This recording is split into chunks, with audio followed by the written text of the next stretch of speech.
Jumlah tentara Israel yang terluka selama perang 11 bulan melawan Hizbullah mencapai rekor baru. Salah seorang dokter menyebut Israel semakin tidak karuan menghadapi perang berkepanjangan.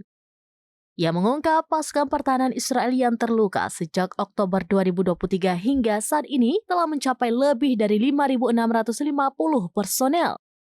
Sebagian besar yang terluka dirawat di Pusat Kesehatan Galilea di Naharia dan Rumah Sakit Ziv di Safed. Para direktur rumah sakit mengungkapkan keprihatinannya atas eskalasi yang terjadi di front utara, tepatnya di perbatasan Israel-Lebanon. Staf medis Israel juga mengeluh dengan kondisi yang memaksa mereka berada di bawah tanah selama 11 bulan.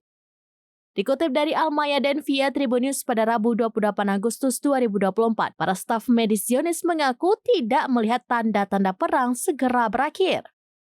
Direktur Pusat Kesehatan Galilea, Masa Barahum, memperingatkan bahwa sistem kesehatan terancam tumbang dan gagal menangani banyak korban luka sekaligus.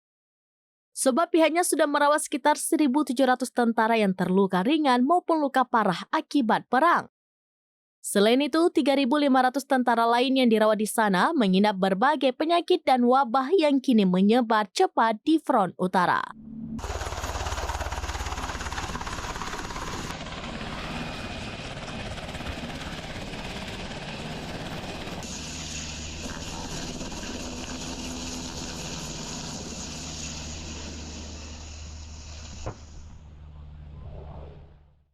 Download Tribun X sekarang, menghadirkan lokal menjadi Indonesia.